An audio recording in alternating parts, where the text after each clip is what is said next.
नारायण नारायण नारायण नारायण। बोलो श्री सद्गुरुदेव भगवान की जय। जय राम जी की। देखो नारायण, अपन विभूति योग के बारे में विचार कर रहे हैं। हाँ, भगवान उद्धव जी को अपनी विभूतियां बता रहे हैं। तो कह रहे हैं, देखो ना उद्धव, जो बिना पलक गिराए चलते रहते हैं उनमें मैं संवत्सर हूं। संवत्सर माने वर्ष, साल। एक पल के लिए भी रुकता नहीं और चलता रहता है। और उद्धव, ऋतुओं में मैं वसंत ऋतु हूं। इसमें सब पौधों को नया जीवन मिलता है, नई कोपलें खिलती है, नए बेर आते हैं, हाँ नए बोर आते हैं। नव जीवन दान करने वाली वसंत ऋतु है। नाम में ही जिसमें मधु और माधव है। मधु माने चैत्र और माधव माने वैशाख। महीनों में मैं मार्गशीर्ष हूँ। मार्गशीर्ष माने भगवान ने गीता का उपदेश किया था और इसी मास में, इसी महीने में गोपियों ने कात्यायनी व्रत किया था। और नक्षत्रों में अभिजीत हूँ। अभिजीत नक्षत्र पृथक नक्षत्र नहीं होता है सजनों। उत्तरायण आषाढ़ का चरण और श्रावण का एक चरण, दोनों को मिलाकर अभिजीत नक्षत्र बनता है। इसलिए वह नक्षत्र होने पर भी 27 के अंदर नहीं गिनाया जाता, वह 28वें है। जो उसी नक्षत्र में स्थित होता है वह विजय को प्राप्त होता है, वह काल से परे जाता है। देखो सजनों, भगवान कहते युग में कृत युग हूँ। कृत माने लोग कृत हैं, बंधन से मुक्त, कर्तव्य से मुक्त होकर निवास करते हैं। हाँ, अर्थात सतयुग। धीर पुरुषों में देवल और अस्तिल। धीर माने विकार के कारण उपस्थित होने पर भी जिसके चित्त में विकार न हो। जंगल में रहकर निर्विकार होने वाले बहुत होते हैं, पर वहां भी विकार के कारण उपस्थित हो जाते हैं सज्जनों।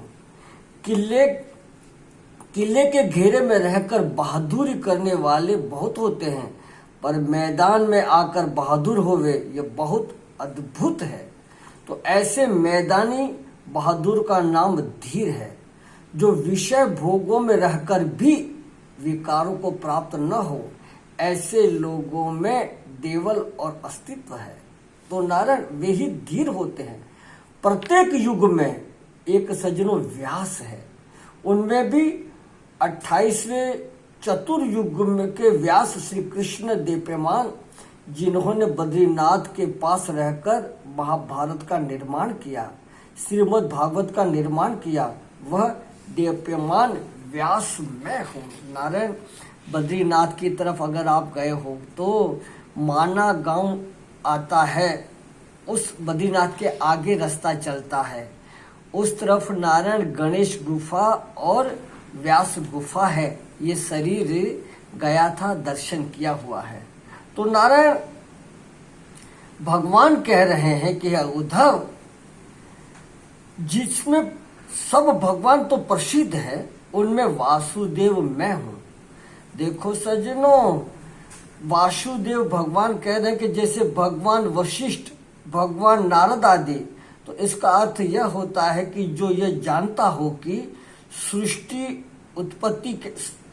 का, संसार की उत्पत्ति कैसे हुई, संसार का प्रलय कैसे होता है, प्राणियों का आना जाना कैसे होता है, और अज्ञान क्या है, ज्ञान क्या है, इन 6 को जो जानता है उसका नाम भगवान है। खाली अपने पीछे भगवान नाम लगाने वाले भगवान नहीं हो जाते हैं। हाँ, सृष्टि कैसे उत्पन्न हुई, सृष्टि कैसे लीन होती है, प्रलय कैसे होता है, अज्ञान क्या है, ज्ञान क्या है। हाँ नारायण, और नारायण के प्रलय और अप्रलय, उत्पत्ति और नाश आदि जो उनको ठीक ठीक जो जानता है, वह भगवान होते हैं। वैसे तो सज्जनों बहुत भगवान है, अथवा भगवान की जो विभूतियां हैं उनमें भगवान कृष्ण बताते हैं कि वासुदेव मेरी विभूति है। इससे यह भी निकला कि वासुदेव जिसकी विभूति है वह वासुदेव से परे अस्तित्व तत्व है। हाँ नारायण, भगवान जितने भगवान के भक्त हैं उनमें भगवान बताते हैं कि उद्धव तुम मेरी विभूति हो, माने अपनी शक्ल सूरत को बिगाड़ कर रहने वाले भगवान कहते हैं कि न कि पुरुषों में मैं हनुमान हूँ, माने हनुमान जी हमको कोई दुनिया में प्रसन्न न करे, इससे कोई ब्याह न करे, इसके लिए सारे शरीर में रोंटे पैदा करके मुंह टेढ़ा करके वानर के वेश में रहते हैं, अपने ब्रह्मचारी की रक्षा के लिए विकृत वेश में रहते हैं, अपने को सुंदर बनाकर नहीं रहते हैं। तो नारायण विद्याधरों में सुदर्शन हूँ, सुदर्शन विद्याधर ने ही अजगर बनकर नंद बाबा के पांव को पकड़ा था और श्री कृष्ण ने अपने चरण से छूकर उसका उद्धार किया, अतः श्रेष्ठ हो गया, क्योंकि और विद्याधरों को तो श्री कृष्ण ने चरण का स्पर्श नहीं मिला था। तो देखो सज्जनों, कई विभूतियों की बात भगवान बताई है। हाँ नारायण, आहा क्या बतावे नारायण। देखो जो बल में संपन्न लोग हैं, मन में उनके मन इंद्रियों में जो बल है वह भगवान कहते मैं हूँ। भगवान के भक्त लोगों जो मूर्ति में भगवान की पूजा करते हैं उनकी वह क्रिया मैं हूँ।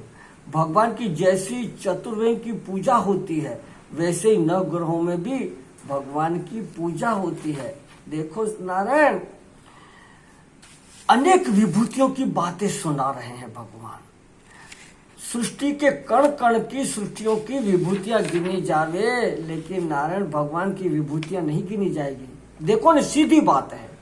हाँ, अब बतावें, बोले कि देखो एक पेड़ है, उसमें साल में समझो कि आम के पेड़ में 2000 आम लग जाते हैं।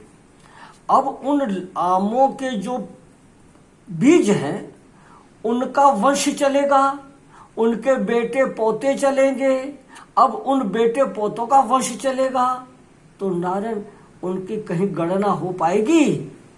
तो नारायण ये सब बता करके भगवान कहते हैं मैं अनंत हूँ, अनंत हूँ, मेरी गिनती तो तुझे इसके लिए अर्जुन उद्धव करवा रहा हूं कि तुम इन बातों को छोड़ करके उसमें अस्तित्व तत्व है उसको पहचाने।